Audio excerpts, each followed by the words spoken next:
the childhood sweetheart I had chased for 4 years. Willow officially announced her relationship with my fake brother on my birthday. Yet I wasn't flustered at all. Instead, I calmly wiped my hands and smoothly grabbed the hand of Willow's sworn rival standing beside me, Anna, the school beauty, and shot them a provocative look. Facing the school beauty's icy gaze, so cold it felt like she wanted to kill me, I thought she would yank her hand away the next second and slap me hard across the face. But to my surprise, she leaned in and kissed my cheek in front of everyone. I was stunned. Willow exploded.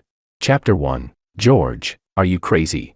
Willow shot to her feet and demanded angrily when she saw me holding the campus belle's hand. There was even a trace of cold hostility on her face. If there hadn't been so many people between us, she might have torn me apart alive. I sneered. Who are you to me? What gives you the right to control me? Her momentum immediately dropped by half. Willow and I grew up together. She had top grades, the kind of perfect child every parent compared their own kid to. Since middle school, she'd always had a group of boys orbiting around her. She was gentle and considerate, attentive in everything. I couldn't even count how many times she'd tutored me over the years. Whenever I got sleepy and dazed, her soft hand would rub my head, and she'd say indulgently, "You little dummy, fell asleep again." God, who could possibly resist that? Of course I fell for her, but somewhere along the way, she lost that gentleness and patience toward me. This was the first time she'd ever snapped at me, and also the last. Beside her, Makoto spoke in a deliberately pitiful tone. "George, if you're upset about Willow and me being together, then I'll break up with her." The pretentious coquette energy was overwhelming. I could practically hear the scheming from a mile away. I didn't buy into his act. Break up or don't, I don't care. But Willow fell right for it. "George, you've really disappointed me." I couldn't help laughing. People blinded by love are truly terrifying. Anna, who had been cold-faced the whole time, suddenly leaned close. Her lips were almost brushing my earlobe, her hot breath spilling against my neck. It was an intimate posture, almost like she was kissing me. She let out a low chuckle, pulling me back from my spectator's mindset, and asked, "Had your fun?" "What?" I panicked, because I hadn't warned her in advance about this little face-slapping stunt. I'd used her without telling her. Anna was Willow's roommate, and her sworn rival. In every school-level competition, Anna took first place, Willow second. Willow hated being the eternal runner-up, and from then on, she hated Anna too. The best way to get back at Willow was to win over her mortal enemy and piss her off to death. The problem? The person in front of me was like an iceberg, impossible to melt. I had chased her for a full month, and she still kept that same icy expression, cold and silent. Even getting her to attend my birthday party required shameless pleading on my part. I'd only pulled that stunt earlier because I got carried away in the heat of the moment. The confidence I had just minutes ago was now completely gone. I hooked my finger around hers and whispered for help. "Help me out. Okay, I don't want to embarrass myself anymore." Her smile vanished instantly, her face returning to its glacial state. Through clenched teeth, she said, "George, you've got some nerve." The moment she finished speaking, she had already left the private room in long strides.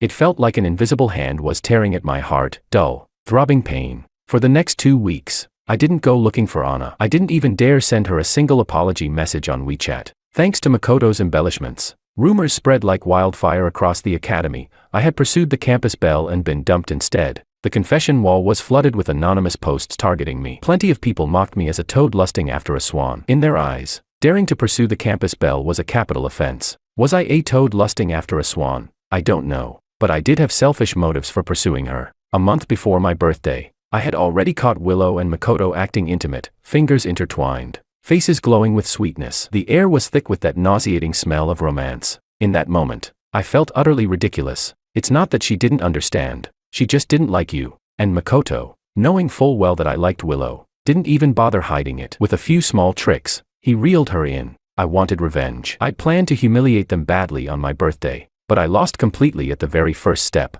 Somewhere along the way, I think I started falling for Anna. Chapter 2. Anna was a celebrity on campus, fair-skinned, beautiful, radiating an air of abstinent aloofness, like an untouchable flower blooming on a high mountain. Even such an icy campus belle had her own hardships. For example, she was broke, a financially struggling school beauty. What I heard most from Willow was that Anna juggled 6 or 7 part-time jobs a week. You could barely see her in the dorm. I genuinely pitied her situation. When I was pursuing her, I almost wanted to hand over all my allowance to her. Anna.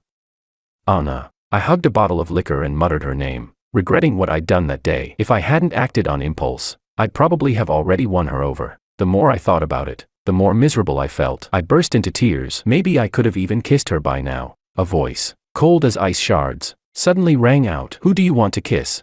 Anna. Of course. Her big chest looked so tempting. I licked my lips like a love-struck idiot. Smug beyond belief. I wasn't bragging. I'd seen it with my own eyes once. It was a soak-through moment. Pure wet shirt temptation. I almost drooled to death. Pouting. I felt even worse and took another huge gulp of alcohol. George. Stop drinking. If you drink any more, I'll break your legs. The voice sounded again. Fierce this time. I immediately slammed the bottle onto the table. Why are you yelling? You're definitely never getting a boyfriend.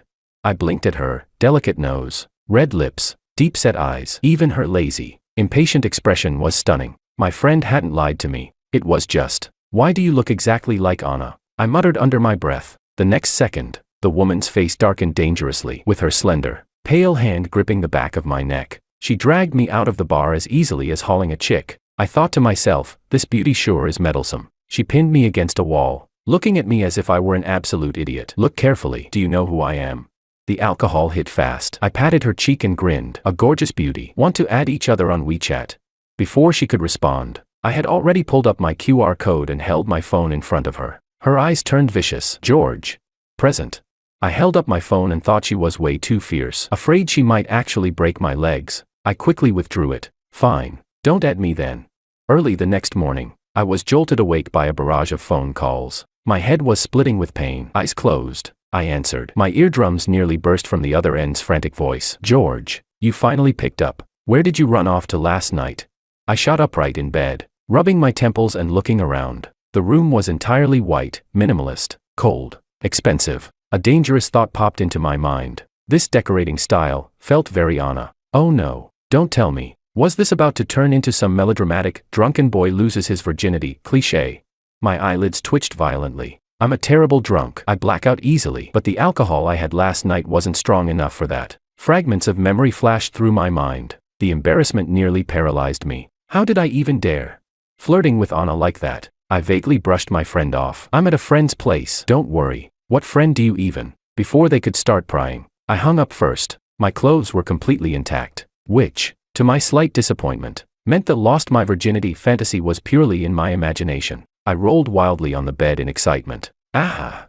Clutching the blanket, I looked up, and met Anna's indifferent gaze as she leaned against the doorframe. She seemed to be mocking me. Let's see what outrageous nonsense you dare say now. I was speechless. This was a minor disaster. George. Her voice was languid. Even when she sounded fierce, there was an inexplicable allure to it. Chapter 3. I immediately burrowed under the blanket. Rarely seen. A flush crept up Anna's long, pale neck, spreading upward like a perfectly cooked shrimp. Was the campus belle, blushing? She coughed lightly, sounding rather helpless. George, can you be serious for once? My gaze drifted boldly over her. Since I'd already made a fool of myself, I doubled down shamelessly. No, if there's a chance and you don't take it, that's just a waste. To be honest, I regretted it the second I said that. The embarrassment hit me late but hard. My face burned fiercely. I probably looked more like that overcooked shrimp than she did. The air froze in awkward silence. Ashamed, I pulled the blanket higher, revealing only my eyes. I decided to play pitiful and strike first. Anna, I'm sorry about yesterday. I didn't do anything bad, right? My memory's terrible when I drink. Anna, however, seemed entertained. With her long, pale fingers still holding a glass of water, she walked straight toward me. She thoughtfully handed me the water, then crossed her arms and put on an expression as if recalling something too unspeakable. You mean kissing me? She began. Or calling me wife? She bit down hard on the word wife, sounding distinctly reluctant. What? Cough, cough, cough. I choked so hard tears streamed down my face, staring at her in disbelief. Could this get any more outrageous? I kissed Anna and called her my wife. I sniffed and quickly protested. That's nonsense. We hadn't even actually kissed. Anna suddenly leaned down, her beautiful face magnified in front of mine, close enough that I could see the fine downy hairs on her skin. Didn't you say your memory was bad? She asked, then wickedly patted my cheek, mirroring the shameless flirt I'd been the night before. Looks pretty good to me. It's just your drinking manners that are bad. For the next several days, I kept my head down and stayed far away from Anna. But fate had other plans. A heavy snowstorm trapped me and Anna inside the campus bookstore cafe. To be precise, I was the one trapped there, hiding from the snow. Anna just happened to be working part-time at the milk tea counter. In the dead of winter, she wore a cream-colored sweater, methodically preparing drinks. Even the simplest movements looked refined in her hands. I had to admit, Anna's hands were beautiful, delicate, fair, slender, like they were drawn straight out of a manga. How could someone grow up hitting every single aesthetic ideal?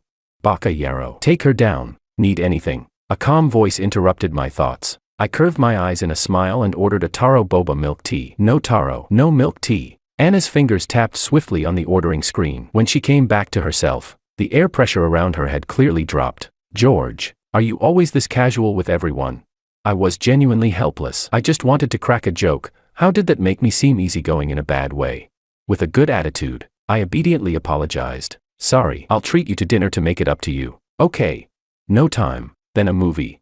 I'm working. Speechless. I was out of ideas. The students behind me kept urging me to hurry up and order, and impatience flickered in Anna's eyes. Finally, I came up with a compromise. Then I'll wait for you over there. She replied coolly. If you're waiting for the snow to stop, you don't have to make it sound so nice. Bad things happen every year. This year, they seemed determined to happen all at once. Willow pushed the door open, holding Makoto's hand. The two of them were so intimate it was as if they were afraid no one would know they were practically conjoined twins. Wasn't it obvious enough already that I'd been betrayed?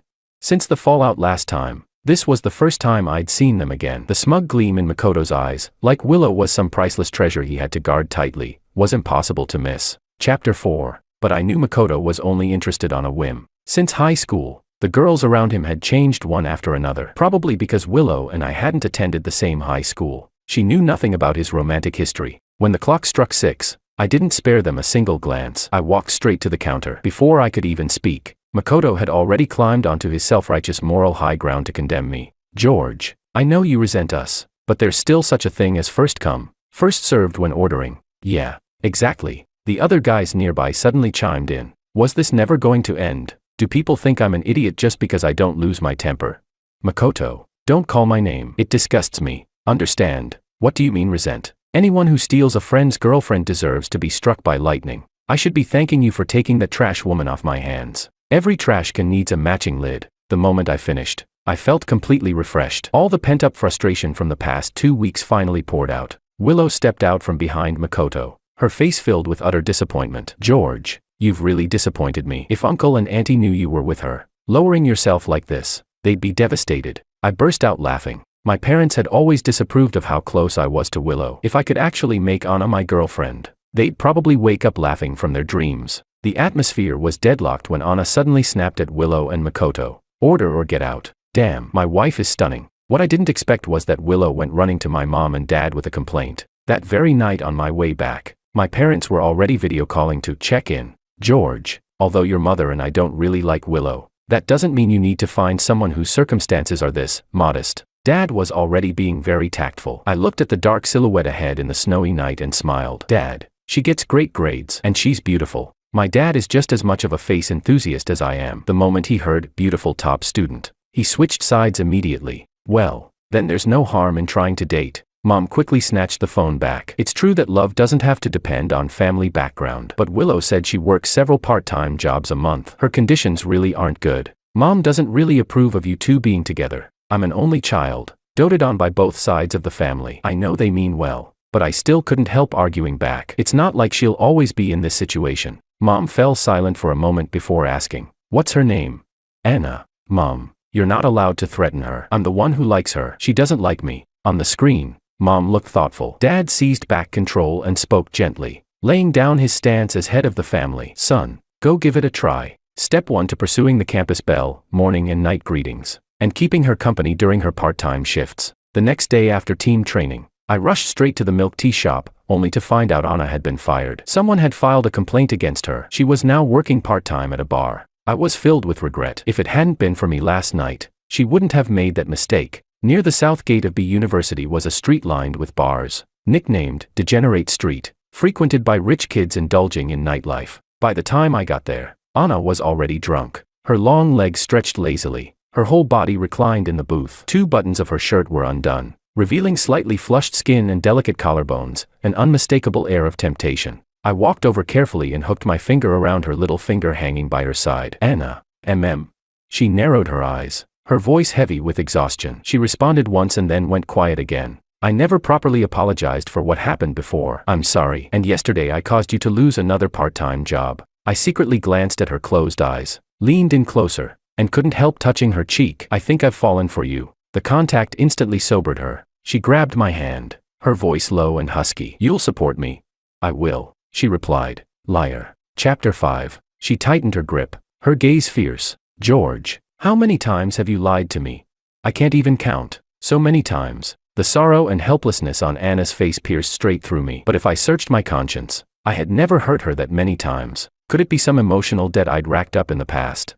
I crouched down and looked up at her earnestly. I didn't lie to you. She ruffled the top of my hair. Her voice was unusually gentle, laced with a faint laugh. You little liar. Big sister's broke now. There's nothing left for you to cheat. When she smiled, a small dimple appeared at the corner of her lips. Even someone so cold could show tenderness. Even the most hard-hearted person had a fragile side. I felt a flicker of jealousy toward whoever had once received that kind of gentleness from her. So I followed her words. Then cheat me instead, and you won't cry.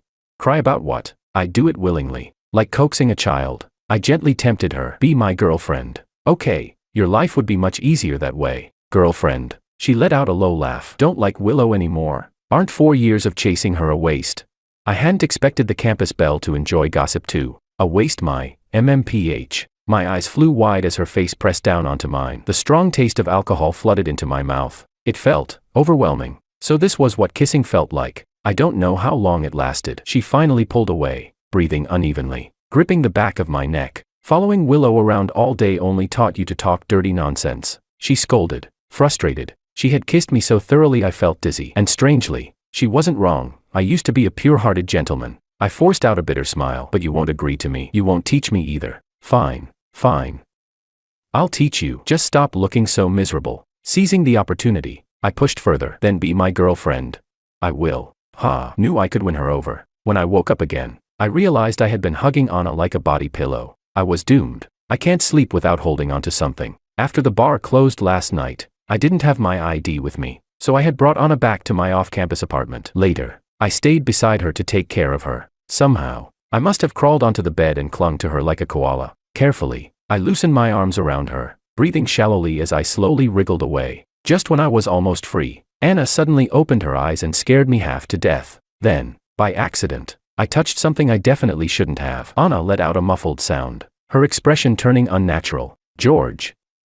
I'm not that much of a gentleman, I blurted. Right. I'm sorry. Are you okay? Do we need to go to the hospital? She pushed herself up against the headboard. Her gaze was deep, her voice cold. I'm fine. After speaking, she rubbed her chest lightly, her long lashes trembling ever so slightly. Where is this? She asked. My place. George, don't casually bring people home. Her tone sounded like a strict aunt lecturing a child. Not even you. No. I blinked, reached for my phone on the bedside table, and played the recording from last night. Smiling brightly, I said, but you're my girlfriend. It's not like I'd bring just any woman home. But you're my girlfriend. Anna's face darkened so much it looked like ink could drip from it. I scrambled off the bed, retreating to a safe distance while clutching my phone protectively. Soft tactics didn't work, so I tried being bold. Blushing, I stammered. Yesterday, you agreed yourself. You even kissed my lips swollen. Anna rested one arm behind her head, her sharp gaze sweeping over me from top to bottom as if she could see straight through me. She frowned. Go put your shoes on. I glanced down at my bare feet. Now that she mentioned it, it was kind of cold. She was trying to change the subject, but I refused to let it go. Be my girlfriend, I repeated. For extra effect, I lifted my chin deliberately. She let out a helpless laugh. Does it have to be me? I nodded. She was already out of bed. I don't know where she got a pair of shoes from, but she tossed them in front of me. Even her tone had changed. Fine, I'll agree. Chapter 6. If I find out you're lying to me again. Her gaze drifted down to my legs, and she spoke in a low, eerie tone. I'll break them. All 3 of them. Holy crap. So she's the obsessive, possessive type. My legs are more important than my life. How could they just be broken like that? This girl is seriously terrifying. I slipped on my shoes and inched quietly toward the door. Then maybe we shouldn't talk about this. Without another word, I bolted. But before I could even step half a foot outside the room, she grabbed me and dragged me back. She pinned me against the wall. Danger flickered in her eyes as she uttered a single word. Too late. I trembled in fright, shaking my head desperately. No, I won't mess with you anymore. All I wanted was a top student girlfriend, not a Yandere girlfriend. Don't cry. A pair of hands suddenly wrapped around my waist and pushed me back toward the bed. Anna stood by the bedside, leaning down slightly. Her fingers brushed my cheek with surprising gentleness. Her tone softened a lot. Think it through before you answer. My family background might become a burden to you. Geo love, have you thought it through? She was incredibly good at flirting. The way she said, "Geo love," was dangerously alluring. Other than Willow when I was little, she was the only other person who had ever called me that. I pulled her into my arms and kissed the corner of her lips. "Girlfriend, it's official, your first day on the job." And just like that, I successfully won over Anna, the campus belle. Anna still wore her usual cold expression. She juggled multiple responsibilities and was so busy she could barely catch her breath. Yet she would still make time for me. Maybe it was just my imagination. But only after we started dating did I finally sense normal human emotions from her. She would get angry, she would laugh, and she would even whisper some bold, flirty lines. She remembered all my preferences, patiently tutored me without complaint, and would rub my head while scolding me with a smile. "You're hopeless." Every time, I'd stick out my tongue and act shameless. "Nye nye nye. I just can't get it." Just when I thought sweet romance had finally come my way, we broke up. I was the one who brought it up. Here's what happened. After we got together, Anna would tirelessly cook for me. She always used the highest quality ingredients. I was afraid she'd spend all the money she had saved. That evening after class, she said she wanted to make sukiyaki for me and even buy snowflake wagyu, something an ordinary college student simply couldn't afford. I said lightly, "Then I'll go buy the ingredients." She replied, "No need, I have money." Yeah, right. Her skirt had been washed so many times it was fading white, and her phone was still a model from years ago. How could she possibly have money? Even if she collected scholarships like trophies, she couldn't sustain spending like that. I puffed out my cheeks and tried to sound a little fierce. "Then forget it. Let's just eat near campus. Geo love, be good. You're not used to that kind of food." "It's fine." I got stubborn. That way, she wouldn't have to spend so much money. I'm such a clever little genius. Hee hee. Turns out Anna was right. My stomach is fragile. Halfway through the meal, I had an acute gastroenteritis attack and ended up in the hospital. I was drenched in sweat from the pain, clutching Anna's hand and refusing to let go, crying out instinctively, "It hurts, Anna, it hurts." Her eyes were full of heartache, wishing she could suffer in my place. "Be good. Once the painkiller injection kicks in, it won't hurt anymore." She was right. After the injection took effect, the pain disappeared. I've been sickly since I was little and have been hospitalized many times. The worst time, I stayed nearly half a year before recovering. My parents dote on me obsessively. I'm their only son, and they've always given me the best material life. Maybe I'm just too used to high-end cuisine. My stomach couldn't handle the hygiene standards of a small restaurant all of a sudden. When I get sick, I tend to become difficult. I didn't want Anna to see me like that. I squeezed her fingers and said, "I'm fine now. Go back and rest. Be good. I'll stay with you." Her voice was tender and lingering. I knew she blamed herself, but the gentler and more attentive she acted, the more guilty and uneasy I felt. "I won't let this happen to you again," she said, leaning down to kiss my fingertips. "She's really wonderful, so wonderful I don't know how to keep her. I don't want her to exhaust herself like this, and I don't want to crush her pride by throwing a huge sum of money at her." I pleaded with her. "Can you not work so hard? I can eat that food. Today was just an accident. George, I know your body better than anyone, but I don't want our relationship to crush you." She fell silent, saying nothing, but I saw her hand curl unconsciously. I had hurt her pride after all. With my eyes closed, trying my best not to see her expression, I said, "Anna, let's break up." Chapter 7. The hospital room was eerily silent. The steady drip of the four echoed sharply, amplifying the sense of urgency in the air. I don't know how much time passed before I heard the scrape of a chair. Anna's voice was hoarse, her tone sinking to the very depths. "It's my fault. Our relationship had started abruptly, and it ended just as abruptly. For nearly half a month, I wandered around in a daze. The only thing that replayed endlessly in my mind was that sentence she had spoken in the hospital room. So powerless, yet there was nothing I could change. For the first time, I hated myself for having such a useless body. Well, if it isn't our young master George." Heard the campus bell. "Anna dumped you." A figure swaggered into my path and blocked me. I lifted my eyelids and glanced at him. It was Makoto's lackey, Ben Dover. His family background was neither high nor low, yet he always carried a ridiculous sense of superiority, as if he were born above everyone else. Ben Dover lifted his chin and continued in a mocking tone, "The campus belle Anna has already gone abroad. I think someone should just give up already. Then again, without the chance to compete, you've got plenty of time to sit around and mope." I was completely baffled. "What are you talking about?" "It means you've been kicked out." Ben Dover grinned so wide it almost reached his ears. Smugly, he pulled out his phone and scrolled to a string of WeChat messages. One of the screenshots showed a chat between Makoto and someone else. The other person blatantly handed over the year-end city basketball tournament captain position to Makoto. "You know the little princess of the orange group, right? Her family's sponsoring this competition. Our Makoto is her boyfriend now." Ben Dover looked unbearably proud, as if he were the one chosen by the heiress. I stood frozen, a buzzing filling my ears. For a moment, I didn't know whether I should refute him or go demand answers. Of course I knew the Orange Group's little princess, Sophia. She's my cousin, the younger sister who has listened to me since we were kids. Ben Dover walked off in the posture of a victor. The contempt in his eyes was something I still couldn't forget. When I snapped back to my senses, I couldn't help worrying about my cousin's taste in men. I immediately pulled out my phone and called her. She picked up quickly. My cousin's sweet voice came through. "Cousin, what's up?" I got straight to the point. "I heard you're dating a guy from our school."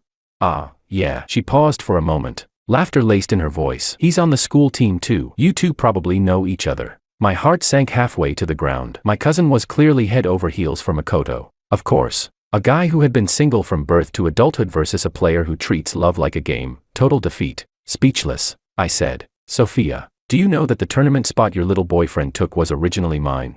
Maybe it was the heartbreak from the breakup. Or maybe it was Makoto snatching things from me again and again. Either way, my emotions finally hit their limit. My resentment surged up, and my voice caught slightly. My cousin immediately panicked. "Cousin, I'm sorry. I really didn't know. I won't help him take your spot." But he already took it. She probably thought I was being petty. She gave a helpless laugh. "I can't just break up over that, can I?"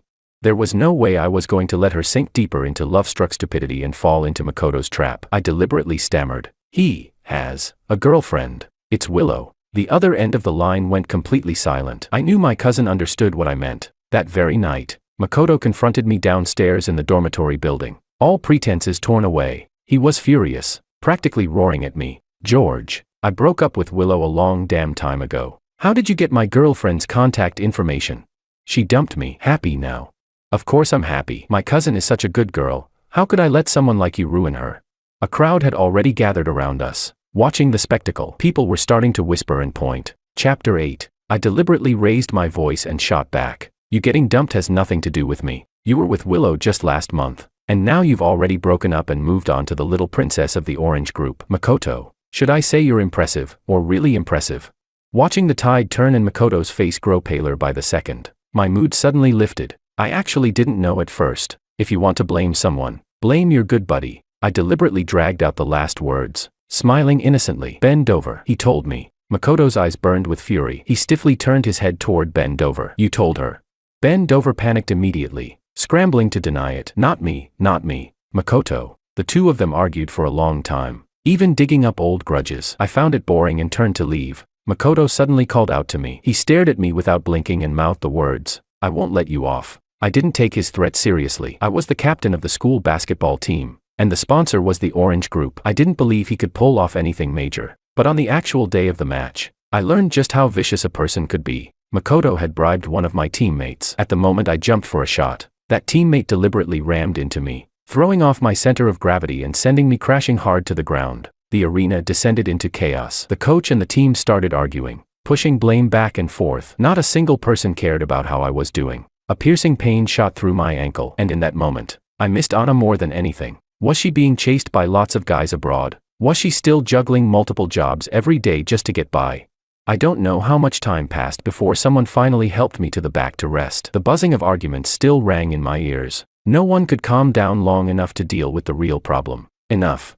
A furious shout silenced all the messy noise at once. Then I saw Anna, dressed in a white professional skirt suit, striding quickly toward me. She bent down in front of me, her eyes full of heartache. "Geo love, I'm here." My eyes burned with tears. I wrapped my arms around her waist and wailed, "Didn't we break up?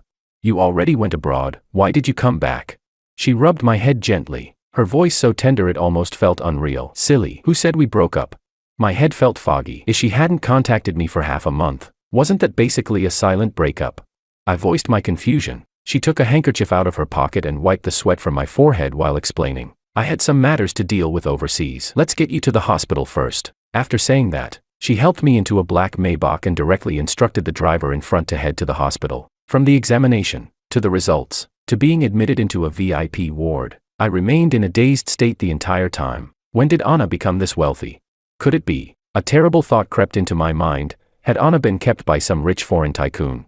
After paying the fees, Anna walked back into the room. Seeing me frowning deeply, she asked with concern, "Geo love, does it still hurt?"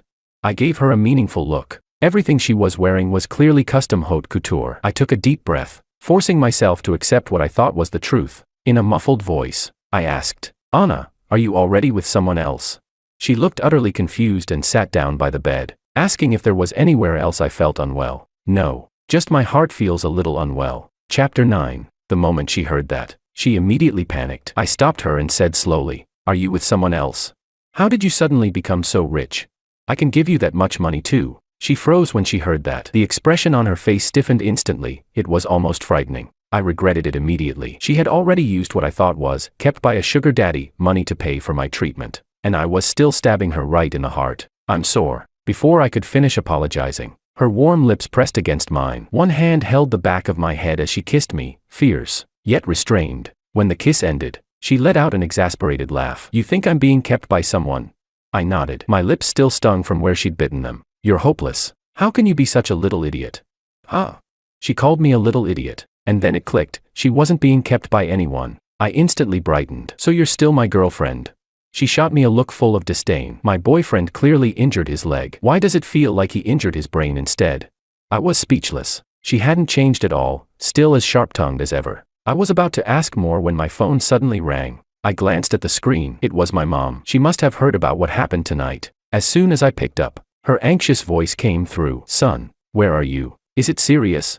"I'm at the hospital. It's a hairline fracture in my ankle, Mom. I want to go home." As I spoke, my vision started to blur again. Okay, your dad will send a car right away. Be good. Don't panic." After hanging up, I immediately sent my dad my location. Only then did I notice my WeChat had been flooded with messages. Even Willow had, for once, sent me a message asking if I was okay. I ignored them. After assuring the people closest to me that I was fine, I put my phone down and returned to the main issue. I played with Anna's hand, thinking about our previous Cold War. I was still a little annoyed and began listing her crimes. "You gave me the silent treatment. You didn't send me a single message. You went abroad without telling me." She narrowed her eyes, a dangerous aura emanating from her. Then she shifted positions and wrapped her arms around my neck. "Who was the one who suggested breaking up?" she asked in return. "Well," I immediately laughed it off and coaxed her, leaning into her arms and saying sweet things. "Gio love, you're not allowed to mention breaking up again." "Okay." My parents arrived quickly. I could only imagine the pressure the driver must have been under. "George." I had been kissing Anna when my mom's stern, upright voice suddenly rang out, startling me so badly I nearly jumped. I had no choice but to brace myself and step forward. "Mom, this is my girlfriend, Anna. She's always treated me very well, and she's super rich now." I thought my mom would scold me and then immediately take me home to fuss over me, but she didn't. The hospital room fell into silence. Nothing but silence. My parents' expressions were complicated. I couldn't quite find the right words to describe them, but I was certain there was definitely some kind of history between them and Anna. Anna was the first to break the silence. She stepped forward. "Auntie, I didn't take good care of Gio love." What? My jaw practically dropped. How dare she call me Gio love right in front of my mom? What was even stranger was that my mom suddenly smiled. She patted Anna on the shoulder. "You've had it hard, Anna. So you two finally ended up together after all. How are your parents?" "They're doing well. They'll be back in the country in a few days." I stared at them in total confusion, as if witnessing a long-lost mother and daughter reunion. Since when were they this close? I couldn't help blurting out, "You know each other?" My mom smiled. "Silly child. Since you're already together, I won't keep it from you anymore." She explained everything. Anna and I were the real childhood sweethearts. Willow had only happened to enter my life during the period when I lost my memory, filling in the blank spaces I couldn't remember. No wonder Willow never tutored me anymore, never treated me gently anymore, never called me little idiot, because they weren't the same person at all. That winter, I fell seriously ill after jumping into the water to save Anna from drowning. Her parents blamed everything on her. They were afraid she would aggravate my condition again, so they decided to move the whole family abroad. But Anna didn't leave, to stay by my side. She almost cut off contact with her parents. My parents had once tried to persuade her to live with us. Out of guilt, she refused. She didn't dare reveal her identity to me. Yet she also refused to give in and go abroad to take over the family business. I was so moved I cried uncontrollably. "Why didn't any of you tell me?" My parents didn't even know where to begin explaining. Anna walked over and wiped my tears. "Baby, I chose this willingly." That only made me cry harder. "Anna, you're such a fool."